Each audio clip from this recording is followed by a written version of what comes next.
Innal hamdalillah nahmaduhu wa nasta'inuhu wa nastaghfiruh wa na'udzu billahi min shururi anfusina wa min sayyiati a'malina may yahdihillahu fala mudhillalah wa may yudlilhu fala hadiyalah. Asyhadu an la ilaha illallah wahdahu la syarikalah wa asyhadu anna Muhammadan abduhu wa rasuluh alladzi la nabiyya ba'da amma ba'du. Hadirin ikhwatu iman rahimakumullah. Alhamdulillah dalam kesempatan Kamis minggu ke-3, alhamdulillah kita bisa melaksanakan kajian rutin yang biasa diadakan setiap hari Kamis ke-1 dan hari Kamis ke-3. Dan insya Allah yang akan mengisi tausiah dalam kesempatan malam ini yaitu Al-Ustadz Amaswara MPDI yang sebelumnya diagendakan yaitu Al-Ustadz Asep Saifuddin, dikarenakan beliau ada halangan yang tidak bisa hadir dalam kesempatan malam ini. Namun alhamdulillah saat ini sudah hadir di depan kita semua.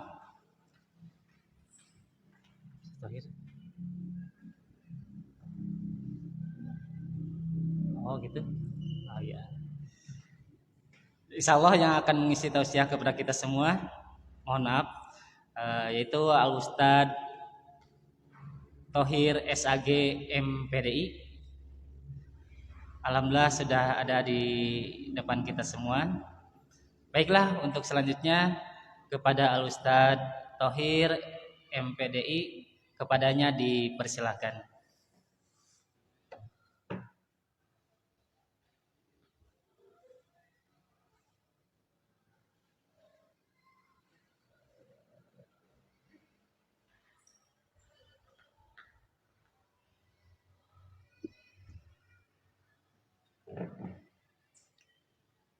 Innal hamdalillah nahmaduhu wa nasta'inuhu wa nastaghfiruh wa na'udzu billahi min shururi anfusina wa min sayyiati a'malina may yahdihillahu fala mudilla lahu wa may yudlil fala hadiyalah. Asyhadu an la ilaha illallah wahdahu la syarikalah wa asyhadu anna Muhammadan abduhu wa rasuluh amma ba'du. Hadirin ikhwatul iman rahimakumullah. Alhamdulillah wa syukru ala ni'amillah.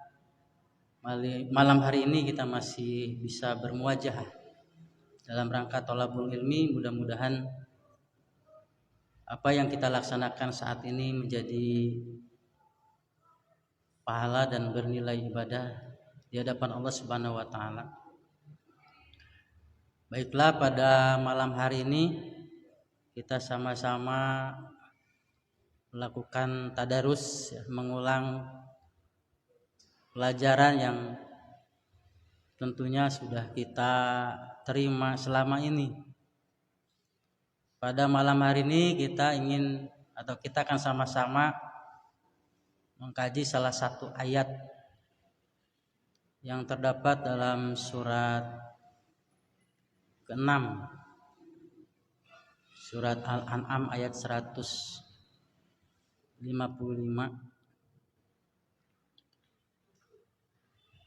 Allah berfirman, A'udzubillahi minasyaitonirrajim.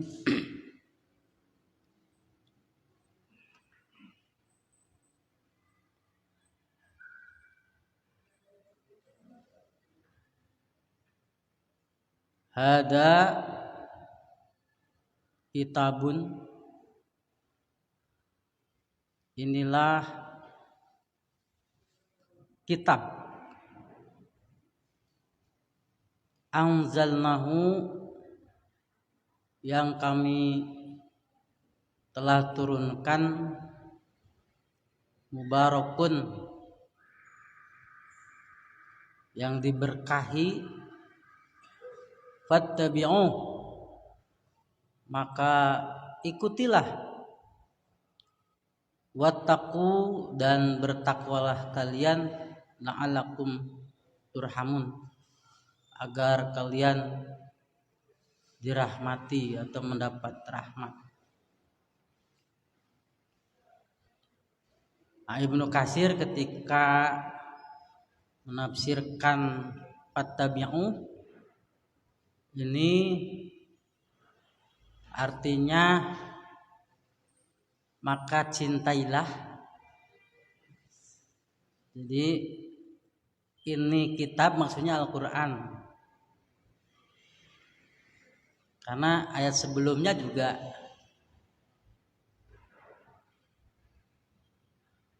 disebutkan kata kitab.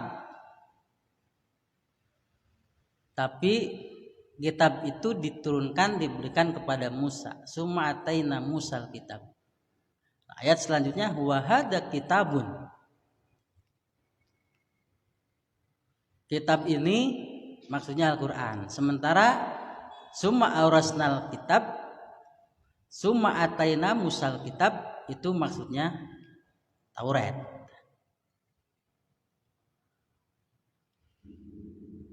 Nah, ketika menafsirkan ayat ini bahwa yang dimaksud fattabi'u jadi fil amr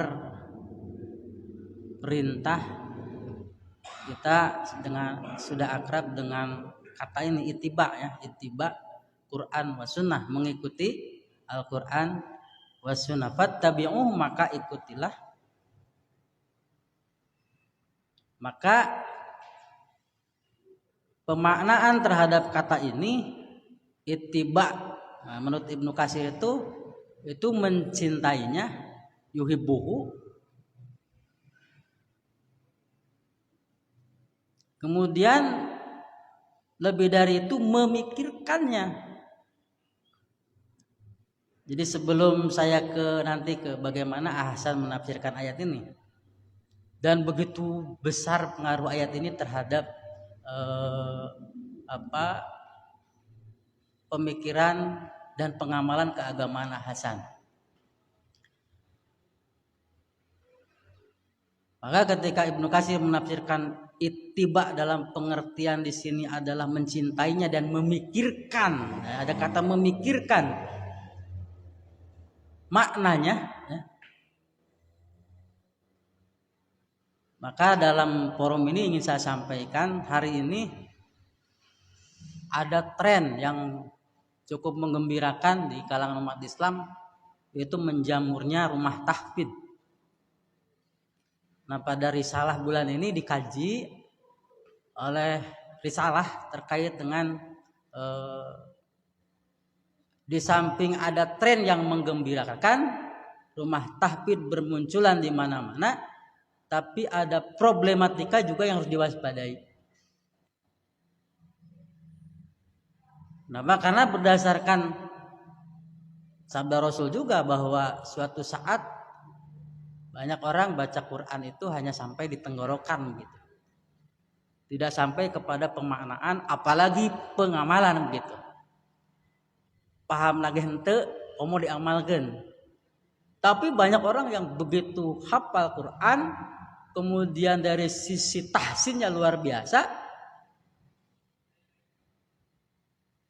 tapi kategori hufad, kategori orang hafal Quran, ketika minum dengan tangan kiri begitu.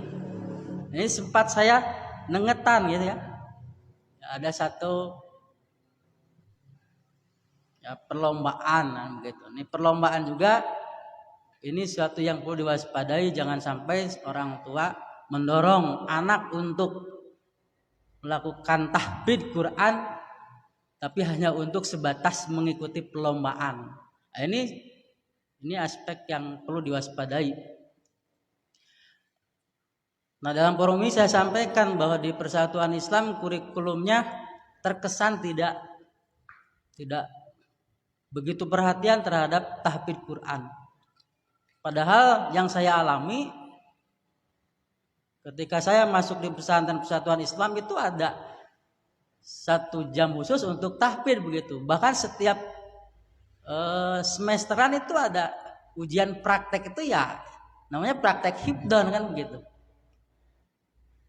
Tapi perlu ditekankan bahwa di Persatuan Islam itu tahfidz itu tidak boleh lepas dari tafhim. Jadi basisnya itu tafhim bukan tahfidz. Maka bila kita mencermati kurikulum ini, bahwa tidak mungkin orang paham kalau tidak melakukan hafalan terlebih dahulu, kan begitu.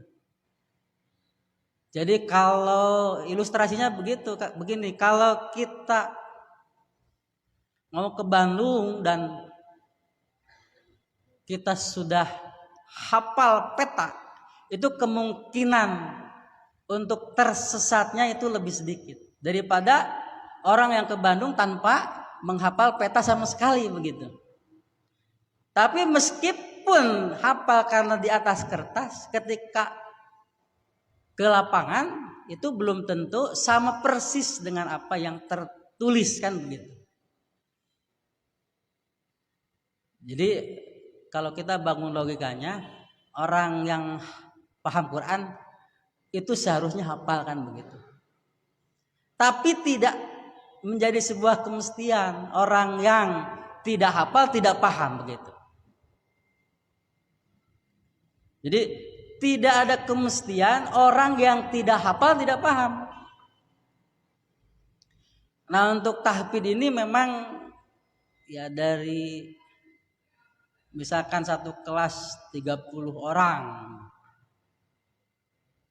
itu tidak semuanya memiliki memori yang sama, kecepatan hafalan yang sama.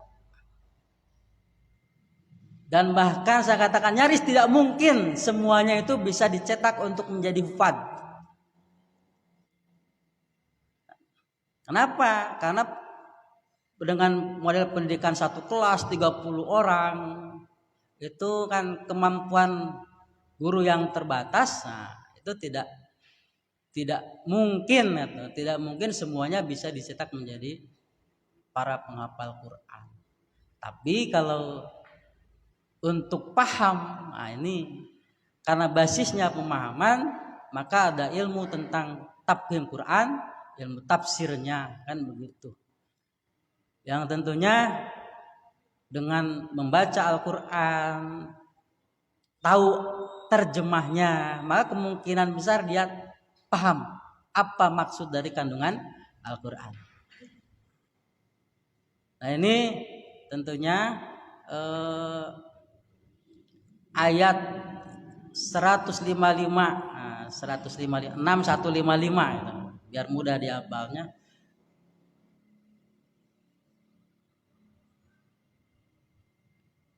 Kalau kita merujuk ke bagaimana Ahsan menafsirkan ayat ini, ya kita sama-sama baca. Tadi kalau Ibnu Katsir kan begitu, kata ittiba di situ adalah mencintai Quran, memikirkan kandungannya.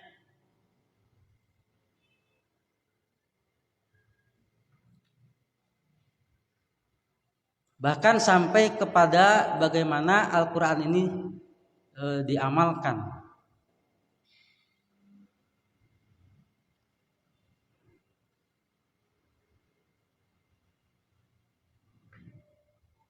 Ketika Ahsan menafsirkan surat Al-An'am 155 ini, dan inilah sebuah kitab. Nah, kemudian di situ ada angka yang menuntun kita untuk melihat footnote. Sebuah kitab itu di situ disebutkan Al-Quran. Sama dengan Ibnu Katsir bahwa kitab itu juga Al-Quran maksudnya. Hada kitabun itu maksudnya Quran. Berbeda dengan kata kitab sebelum ayat ini 154, yaitu karena dikaitkan dengan Nabi Musa, maka artinya adalah Taurat. Yang kami turunkan, dia yang diberi berkat, dia yang diberi berkat. Mubarakun, anzalnahu mubarakun, diberi berkat. Ini karena bahasanya Melayu kan. Nah, kemudian di situ juga dikasih footnote di bawahnya apa yang dimaksud dengan diberi berkat itu. Maka kemudian di sini dinyatakan atau dijelaskan oleh Hasan dipenuhi dengan beberapa kebaikan. Dipenuhi dengan beberapa kebaikan. Jadi berkah itu adalah kebaikan. Maka ketika kita disuguhi kata kebaikan, apa yang kita bayangkan coba? Jadi mubarakun itu diberi, kitab itu diberi beberapa kebaikan. Maka masih perlu kita untuk memikirkan apa yang dimaksud dengan kebaikan. Nah, kalau kita mencoba memahami ya kata berkah ini, barokah, ketika dikasih sakal baknya pakai kasroh kemudian dimatikan kap jadi birkun atau birkatun.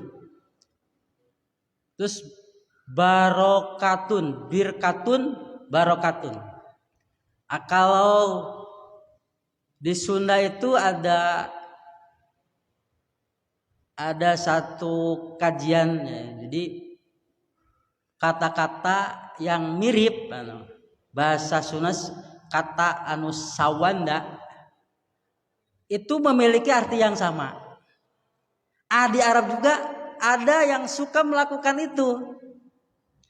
Jadi kalau hurufnya sama, itu ada kemungkinan maknanya mirip begitu. Di Sunda misalkan kalau kita mendengar kata gulung, golong, galing, itu maknanya sama, yaitu yang tengahnya kosong kan begitu. Galing buukna muringgil, tengahnya bolongan gitu. Golong, tengahnya bolong. Gulung kan gitu. Nah, itu dianggap kata yang sawanda itu memiliki pengertian yang mirip gitu. Nah, ketika barokah kemudian dibandingkan dengan kata birkah, birkah itu di Arab sok diartikan sumur. Birkatun atau tempat penampungan air. Nah, kemudian ada yang memaknai berkah dari kemiripan itu bahwa yang dimaksud berkah itu adalah material air yang ada, debit air yang ada di kolam diambil terus-terusan tapi terus mencukupi dan tidak habis-habis. Maka kemudian ada yang mengartikan berkah itu secintaknya kebaikan yang banyak ya bukan. Sebut berkah itu adalah kebaikan yang banyak. Ada yang mencoba untuk menyundakan kata berkah itu saeutik mahi lobanya sa saeutik mahi lobanya sa gitu. Itu ada yang memaknai berkah itu seperti itu. Saeutik mahi lobanya sa. Tidak terbalik, loba teu mahi komo saeutik kan gitu. Kalau orang yang loba teu mahi komo saeutik, ini yang kehidupannya jauh dari berkah, kurang terus begitu. Tidak pernah merasa cukup, maka kondisi yang seperti itulah yang kemudian kehidupan yang jauh dari keberkahan begitu. Nah, tadi ketika kita mau memahami berkah teh kebaikan gitu. Beberapa kebaikan. Kebaikannya mana kebaikan yang banyak. Banyak teh kumaha ukuranana kan begitu. Karena relatif kan begitu. Apalagi dalam teori harta ya harta benda. Arek gede, arek letik sebenarnya sama seperti teori lingkaran. 360 derajat. Arek letik, arek gede, mau kecil mau besar, tetap harta itu tetap kualitasnya itu 360 derajat. Yang kecil perputarannya kecil, yang besar perputarannya juga besar. Penghasilan besar, pengeluaran juga besar. Begitu. Maka kalau dibandingkan ya sama saja. Jadi kalau kita mengukur keberkahan, nah keberkahan hidup tentunya pada saat kita ya karena tadi saeutik mahilobanya artinya kita akan ada dalam ketenangan. Jadi lamun ayeuna kebahagiaan itu cirina ketenangan, maka di situ juga ada keberkahan. Jadi orang yang hidup bahagia karena hidupnya berkah. Berkah itu tadi ilustrasinya kebaikan yang banyak. Meskipun secara hitungan matematik angka itu bisa jadi kecil kan begitu. Tapi yang kecil itu kemudian mendatangkan kecukupan bagi seseorang, maka itu bisa disebut dengan berkah. Nah, jadi Al-Qur'an itu mubarakun gitu. Maka dipahami bahwa kalau orang mengamalkan Quran, ya, itu hidupnya pasti akan berkah gitu. Jauh dari Quran, ya sebaliknya. Dia tidak akan mendapatkan keberkahan hidup. Tadi keberkahan hidup ukurannya bukan di angka, bukan di wujud yang besar, tapi bagaimana kebaikan itu memberikan kecukupan. Kita lanjutkan yang di dalamnya diberi berkah. Lantaran itu turutlah dia. Kalau tadi Ibnu Katsir yang disebut dengan ittiba itu adalah mencintainya, memikirkan, ya, memikirkan makna Al-Quran itu. Maka patabi'u di sini ahasan itu turutlah dia. Bahasanya ikutilah dia Al-Quran. Kesananya berbaktilah, wattaqullah, dan maka berbaktilah supaya kamu la'alakum turhamun, mendapatkan rahmat. Nah, kita sekarang garis bawahi kata ikutilah. Apa yang kemudian dari kata itu kemudian menjelma dalam sosok Ahasan, mewujud dalam perilaku keagamaan Ahasan. Pertama, Ahasan itu adalah orang yang sudah berkeyakinan, berketetapan bahwa hanya Al-Qur'anlah sebagai sumber satu-satunya sumber dalam beragama.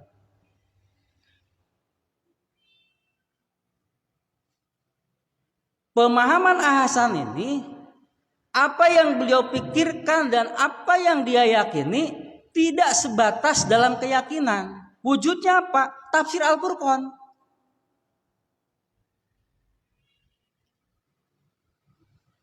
Jadi wujud dari pemahaman Ahasan bahwa Al-Quran itu adalah sebagai sumber primer, sumber utama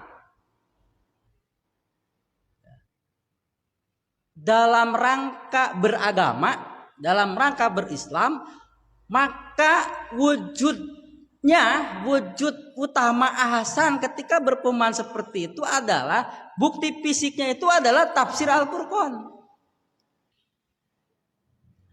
Inilah yang harus kita ambil apinya dari Ahasan itu.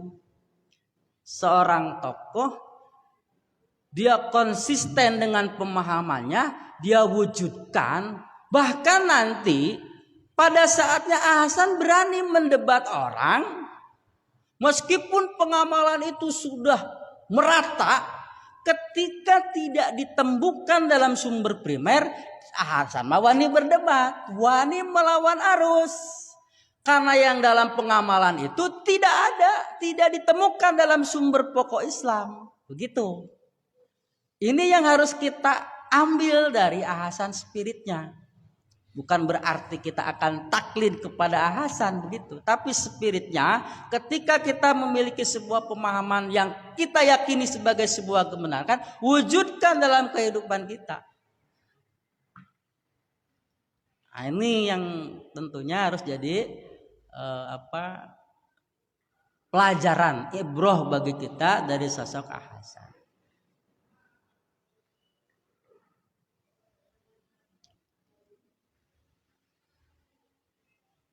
Ya meskipun Hasan karena seorang yang berilmu itu kan kebiasaannya ya merendah begitu ya.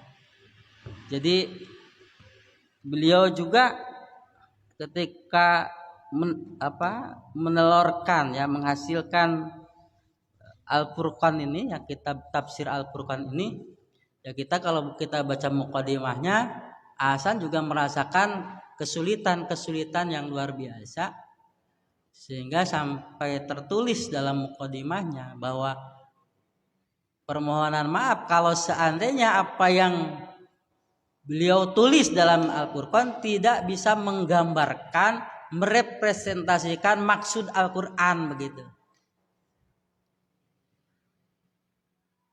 Tapi dari sisi karyanya yang nyata, kemudian keistiqomahannya gitu dalam mewujudkan apa yang ada dalam pikirannya, maka itulah spirit itulah yang harus kita ambil, kemudian kita upayakan dipraktekkan dalam kehidupan kita sehari-hari.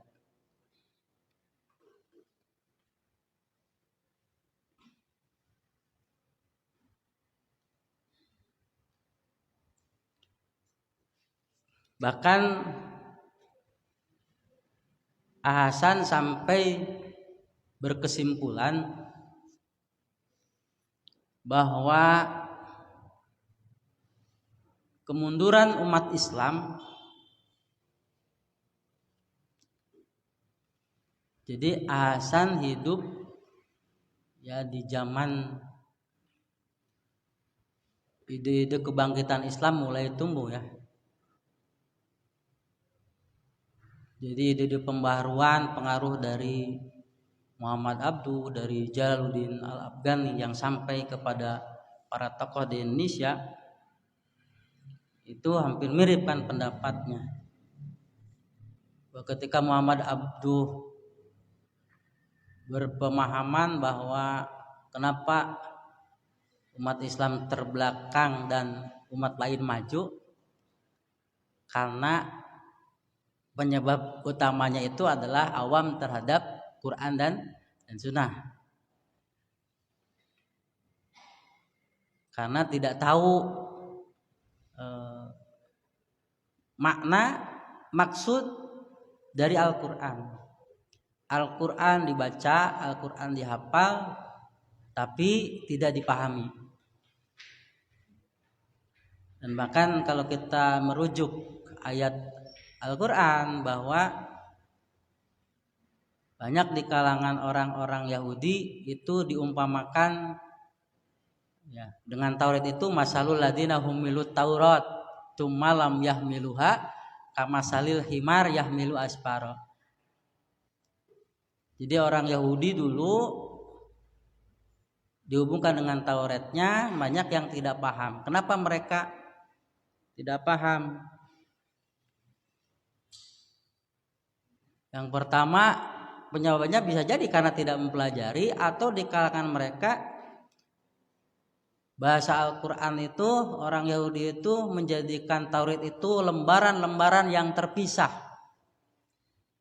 Nah, lembaran-lembaran yang terpisah itu maksudnya ayat yang menguntungkan disampaikan, ayat yang merugikan itu disimpan, dihapus. Nah, sekarang ada usulan menghapus 300 ayat.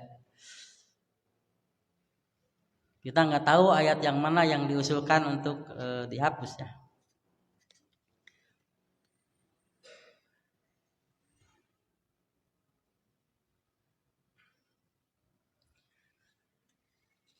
Jadi Hasan sampai berpemahaman tadi, kan inspirasinya dari tabi'u mengikuti ayat Al-Quran itu berarti kan harus dipahami.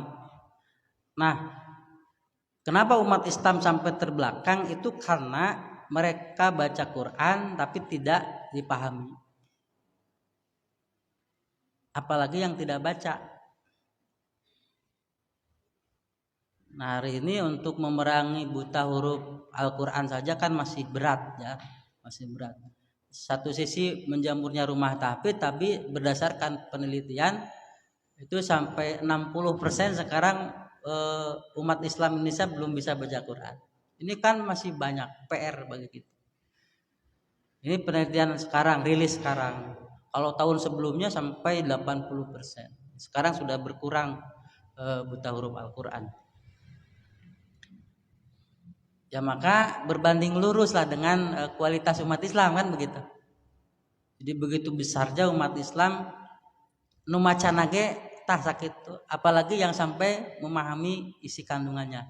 Sementara penyebab utama kemunduran itu adalah ketika Quran dibaca tapi tidak dipahami. Hadirin iwatul iman rahimakumullah.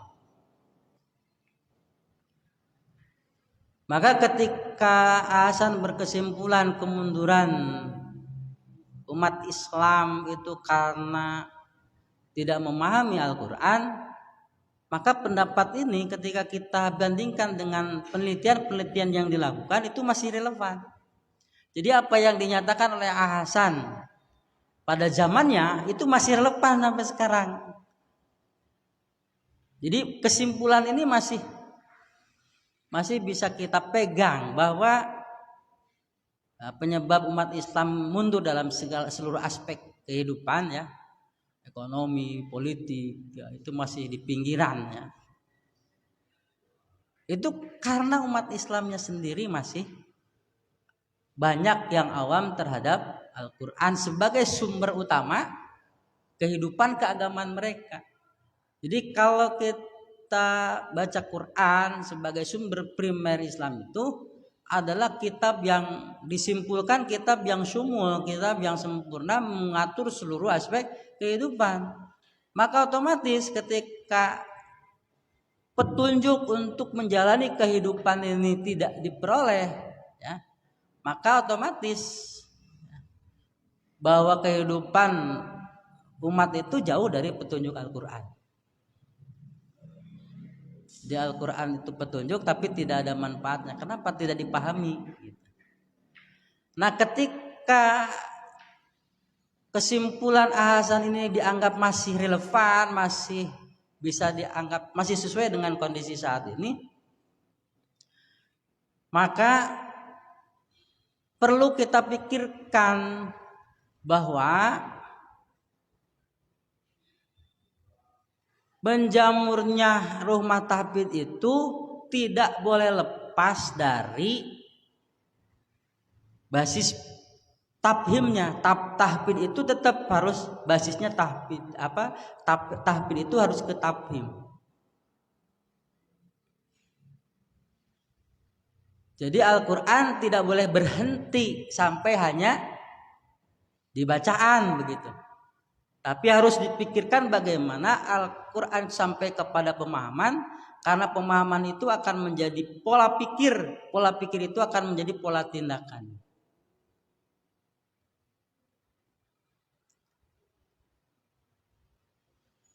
Ya maka di masyarakat muslim harus juga terpikirkan antara nyumbang ke rumah tahfidz dengan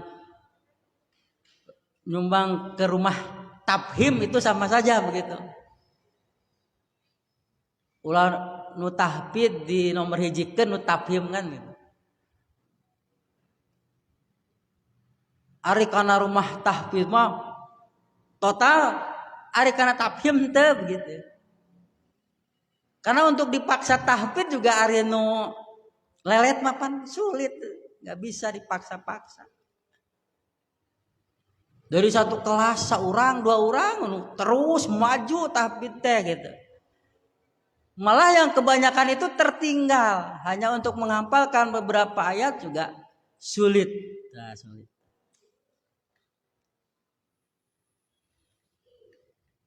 Kenapa? Karena tadi tidak sama gitu. Ya. Kondisi memori manusia itu tidak sama.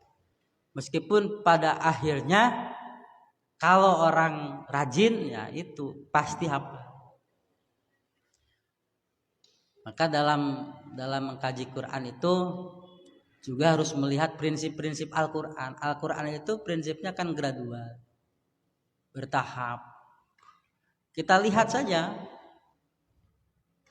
bahwa apa yang ditetapkan oleh Al-Quran itu pasti bertahap. Penetapan haramnya Homer bertahap. Penetapan saum Ramadan juga bertahap. Tidak ujuk-ujuk gitu, tidak serta-merta. Ketika Nabi hijrah ke Madinah, belum ujuk-ujuk Ramadan wajib, belum. Tapi masih kena ngamalkan hukum yang sebelumnya, yaitu kewajiban saum yang 3 hari setiap bulan Hijriah dan Asyura, kan begitu. Memang kewajiban Ramadan kalau dihitung-hitung itu lebih ringan dari sisi jumlahnya gitu. Kalau sekarang 3 kali 12 nah, itu kan sudah 36 ya. 36 hari plus 1 jadi 37 hari dalam 1 tahun. Nah, kalau Ramadan itu kan kalau tidak 29 30. Ya kalau dihitung dari sisi jumlah, ketika dihapusnya hukum wajib ayamul bid dan 1 Asyura, itu kalau dihitung dengan Ramadan masih kena ringan Ramadan gitu. Masih kena ringan Ramadan dari sisi jumlah. Dari sisi pelaksanaan ya setiap bulan pertengahan bulan wajib ya, wajib. Itu bertahap. Sholat juga bertahap. Maka ngapalkan Quran ke bertahap. Ya kalau lihat perjalanan Nabi nerima wahyu kan begitu. Nabi hafal Quran berarti dalam kurun waktu berapa? 23 tahun. Karena Quran tamat nage 23 tahun. Berarti kan bertahap. Nabi juga bertahap. Nah tadi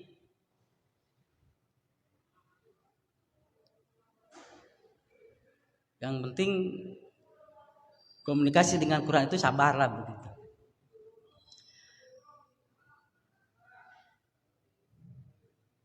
Jadi ketika Hasan berkesimpulan ini dan hari ini masih dianggap relevan, apa yang harus kita lakukan? Maka bagaimana kita memperkuat tafhim Quran. Di samping tadi tahbid alhamdulillah sudah menjamur. Dikatakan menjamur ya karena memang banyak begitu. Dan untuk tafhim tidak populer begitu. Padahal kan begitu. Ini suatu yang juga harus mendapat porsi perhatian yang cukup besar. Pemahaman terhadap Quran. Nah, inilah salah satu dianggap yang problematis ya. Ya. Ketika ngandelan tahfidz, ini tafhim rada katoler-toler. Tafhim rada kaabaikan begitu. Yang padahal justru tahfidz tidak boleh lepas dari tafhimnya. Karena kalau ekstrimnya buat apa Quran tapi tidak paham isinya dan mual jadi dandanan begitu. Jadi kalau Islam transformatif itu kan nunggu mana buktinya. Ngomong al-Islam ya'lu wa la yu'la ilaih itu mana buktikan begitu. Islam itu tinggi dan tidak ada yang melampaui ketinggian Islam. Ya tinggal buktinya mana.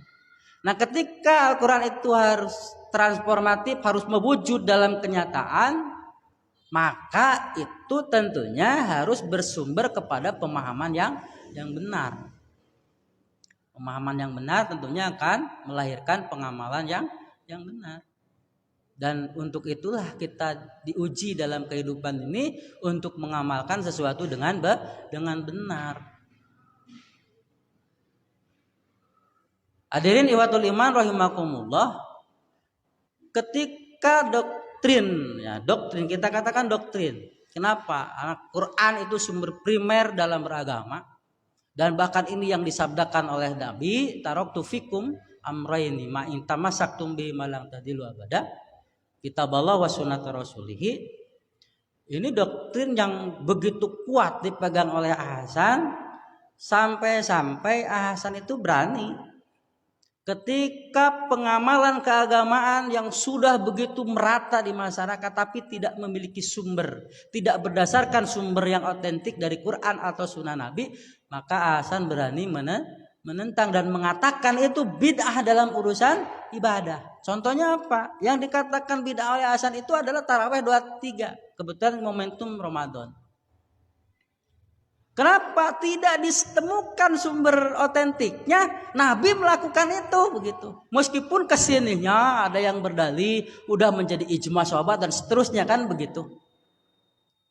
Tapi karena sumber primer itu Quran, satu paket dengan hadis Nabi,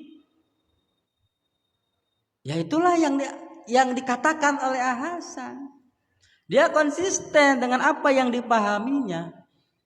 Ketika satu pengamalan meskipun sudah merata di masyarakat tidak berdasarkan sumber otentik dari Quran dan hadis, tidak bisa dibuktikan mana dalilnya, ya wayana kalau itu dikatakan lamun urusan ibadah mahdoh dikatakan begitu.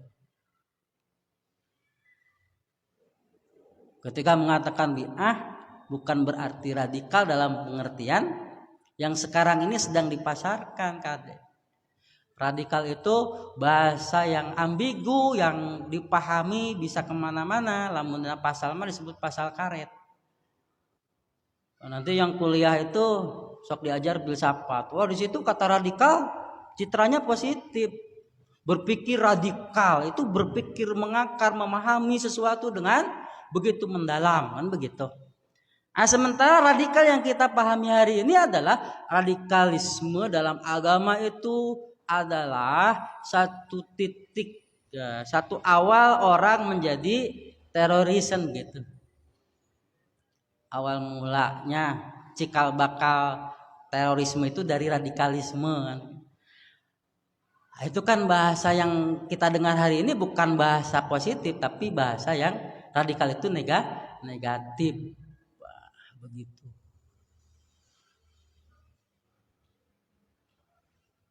Nah, kita keluar dari terminologi itu bahwa sesuai dengan doktrin. Nah, doktrin itu wayana tidak bisa kita tawar-tawar. Sumber Islam itu cuma dua kan begitu. Al-Quran dan hadis begitu.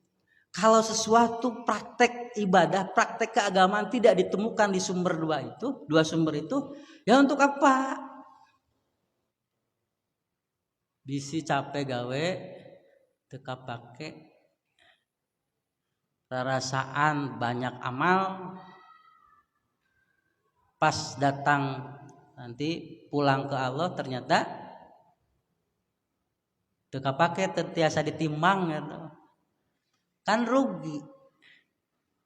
Maka beragamalah yang pasti-pasti saja.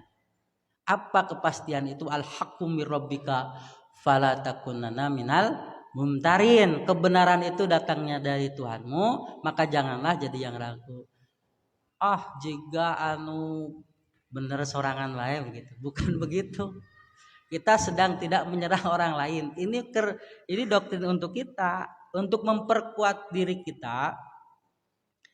Toh kalaupun nanti kita menghadap Allah, kamu kan juga tidak bisa membantu. Kalau kita nanti di hadapan pengadilan Allah nggak ada yang bisa membantu. Yang membantu kita itu adalah amal yang benar kan begitu. Kita hanya berusaha beramal sesuai dengan tuntunan Al-Quran dan Sunnah, itu saja. Pun sampai di situ dan kita tidak sedang menunjuk yang lain, tidak Quran, tidak Sunnah, begitu saja. Ini ke kita seperti ayat walan tardo angkal yahudu walan nasoro itu ke Nabi Muhammad begitu. Nabi Muhammad udahlah, kalau kita lihat tafsir Ibnu Katsir, tong caper ke orang Yahudi, tong caper ke orang Nasrani, mereka itu tidak akan mungkin ridho kan begitu. Sudah fokus saja kepada pengamalan kita, fokus saja untuk menegakkan agama Allah begitu.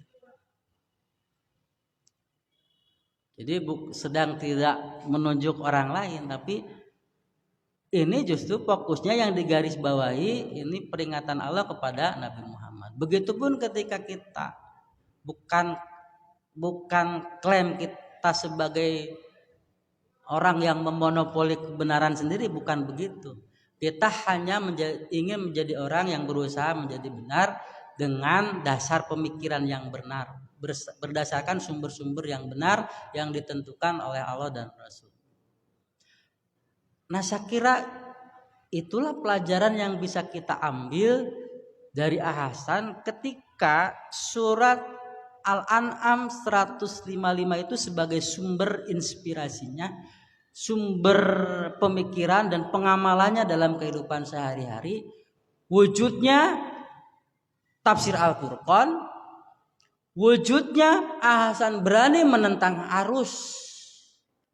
Meskipun pengamalan itu sudah merata di masyarakat tapi tidak ditemukan sumbernya berdasarkan Quran dan hadis, itu dikatakan tidak sah, itu dikatakan bid'ah, itu dikatakan tidak sesuai dengan Al-Quran Sunnah. Dan yang ketiga pelajaran bisa kita ambil adalah bahwa ketika Al-Quran tidak dipahami dengan benar, maka itu akan menjadi sumber kemunduran umat Islam. Maka kalau kita ingin maju, pelajari Quran dengan benar, sesuai dengan tentunya kaidah-kaidah keilmuan yang kita pahami. Banyak ilmu-ilmu alat yang harus kita pelajari untuk memahami Al-Quran, dan mulailah dari situ. Kalau kita ingin maju secara pribadi atau secara komunal, secara kelompok, maka kembali kepada Al-Quran. Maka slogan ittiba Quran wa sunnah atau kembali arrujuk kepada Al-Quran dan As-Sunnah bukan hanya slogan semata, ya, tapi benar-benar kita merujuk atau meniru Ahasan sampai Ahasan mengeluarkan kitab tafsirnya. Bahkan bukan hanya tafsir Al-Furqan, karya Ahasan itu sangat banyak, dan semuanya karangan-karangan Ahasan itu pasti merujuk kepada dua sumber itu, Al-Quran dan As-Sunnah. Ketika ngarang Islam dan kebangsaan, ketika ngarang kesopanan tinggi, dua apa yang disampaikan oleh Ahasan itu pasti sumbernya Quran dan hadis. Maka dalam kesempatan ini ingin sampaikan, dalam beragama yang di depan itu dalil heula we lah gitu. Baru kemudian proses tafhimnya, pemahaman terhadap dalil. Itu yang disebut dengan fikih. Jangan fikihnya di depan. Jadi dalilnya dulu yang di depan, baru kemudian ada proses pemahaman. Kumaha memahaminya. Ketika memahami, kita harus didukung oleh ilmu-ilmu tentang pemahaman terhadap agama. Ada ilmu usul fikih, ada ilmu tafsir, ada bahasa Arab yang semuanya mendukung untuk bagaimana kita melakukan tafhim. Dalilnya di depan, kita upayakan untuk pahami, dan pemahaman itulah yang disebut dengan fikih. Jangan fikih terlebih dahulu. Kalau fikih terlebih dahulu, maka itu dimungkinkan orang akan mengambil dalil yang tidak sesuai padahal hubungan anak, tapi dipaksakan da pendapatan geus kitu.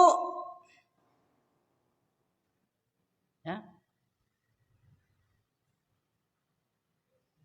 Kalau pemahaman anu bener teh taraweh teh 23, nu sunat teh 23, maka dicarilah dalil-dalil itu untuk menyesuaikan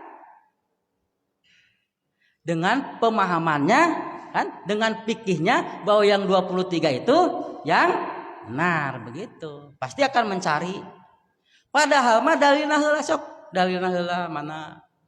Ahasan tetap berpegang teguh dengan bahwa yang dalil yang otentik itu yang dari Aisyah, kan gitu. Di luar itu ya ada, kan begitu. Hanya kemudian ada yang mengatakan itu kan dilakukan di zaman Umar, kan begitu. Itu kan sudah menjadi ijma para sahabat. Itu. Jadi nu diharap teh di depan teh dalil dulu. Karena nanti ada riskan gitu. Kalau pemahaman mengucapkan selamat Natal itu boleh, dalilnya naon? Akhirnya kan dicarilah dalil untuk membenarkan pemahamannya yang seperti itu. Maka ada dalil wassalamun alayya, kan begitu. Karena kita didinya ayat ucapan salamun, maka boleh mengucapkan selamat. Alayya yauma wulidtu kan, yauma amutu wa yauma asuhaya. Nah, itu teh dalil mengucapkan selamat Natal. Apakah iya dalil itu aya hubunganana?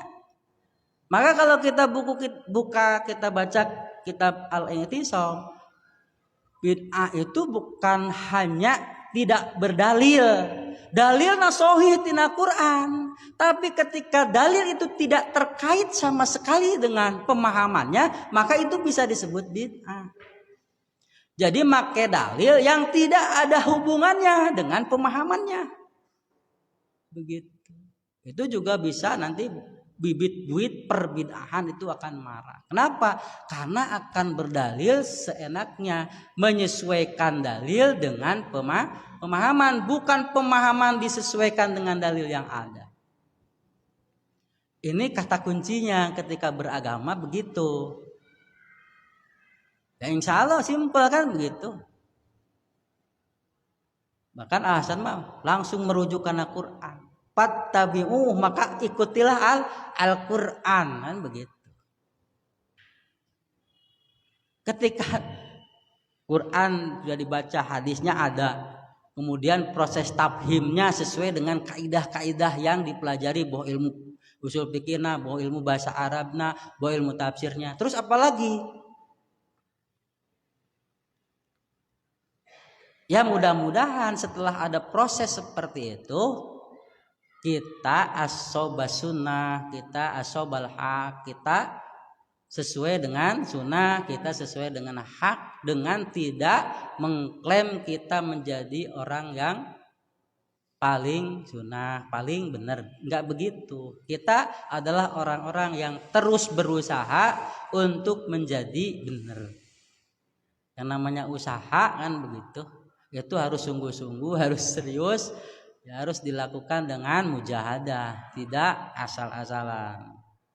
Nah, kalau kita tidak melakukan itu, ya paling tidak kita jadi muttabi, ya jadi ittiba kepada orang yang benar-benar ngaji, nah begitu.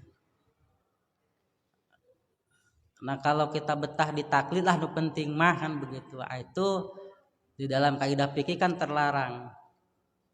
Tidak boleh, kita harus beranjak dari taklid kepada ittiba. Nanti kita takut kena dengan surat Al-Baqarah ayat 170. Wa idza qila lahum ittabi'u ma anzalallah qalu bal nattabi'u ma alfaina alaihi abana awalau kana abahum la yaqiluna syai'aw wala yahtadun. Jadi orang beragama itu dasarnya itu tadi bukan keilmuan, akhirnya lah tiba heulana ge kieu, macam-macam pisan begitu. Dari dulunya sudah begini, dirobah-robah teuing begitu. Ya kalau dalilnya seperti itu ya sudah tinggalkan. Kita tidak harus menghabiskan energi dengan orang yang sudah punya pemahaman seperti itu. Ya tinggalkan saja. Karena apa? Karena dalilnya sudah seperti itu. Kan susah kalau dalilnya sudah seperti itu. Ya. Nu penting mah kieu we, nu penting mah mesti baheulana we kieu. Kalau sudah yang penting mah pokokna eta mah sanes lawaneun gitu. Sudah saja sampai di situ ya, kita tetap fokus dakwah jalan terus, sampaikan kebenaran yang kita pahami sesuai dengan apa yang kita temukan dalam Al-Quran dan As-Sunnah, karena hanya itu yang akan menyelamatkan kita. Saya kira hanya itu yang bisa disampaikan. Sekali lagi, ada 3 hal yang perlu kita catat terkait dengan surat Al-An'am ayat 155 yang ditafsirkan oleh Ahsan, dan Ahsan juga menyatakan itu bahwa sumber inspirasinya surat Al-An'am 155 sampai kepada Hasan itu bikin tafsir, sampai kepada Hasan itu berani ya mengatakan bahwa sesuatu pengamalan meskipun sudah banyak pengikutnya tetap dikatakan itu tidak ada, bahkan disebutkan bid'ah dalam urusan ibadah. Dan yang ketiga, Hasan menyampaikan penyakit umat Islam itu harus segera diobati dengan apa? Dengan kembali kepada Al-Quran Sunnah, dengan pengertian pahami Al-Quran dan As-Sunnah dengan benar. Insya Allah kita akan beranjak kepada Islam yang berkemajuan, karena Al-Quran adalah agama kemajuan. Islam agama kemajuan, Al-Quran kitab kemajuan. Saur Muhammad Abduh, orang maju karena meninggalkan kitab sucinya, kan begitu. Umat Islam sama-sama meninggalkan kitab sucinya pasti mundur begitu. Sama-sama meninggalkan kitab suci, tapi umat yang lain memaju, umat Islam kalah mundur. Berarti kalau kita baca dari kesimpulan itu, Al-Quran itu adalah agama kitab kemajuan. Kalau mau maju ya terus belajar Al-Quran, tidak hanya sebatas dihafal, tapi bagaimana dipahami dengan benar. Hanya itu yang bisa disampaikan, mudah-mudahan ada manfaatnya, khususnya bagi saya sendiri dan umumnya bagi kita semuanya. Rabbana la tuzigh qulubana ba'da idh hadaitana wa hab lana min ladunka rahmah innaka antal wahhab. Assalamualaikum warahmatullahi wabarakatuh.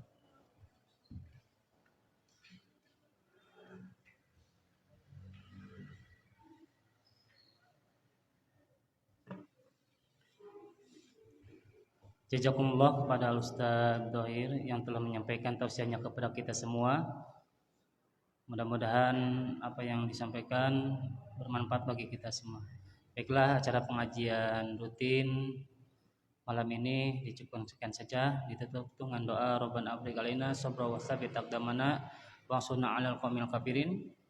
Rabbana atina fid dunya hasanah wa fil akhirati hasanah wa qina adzabannar. Assalamualaikum warahmatullahi wabarakatuh.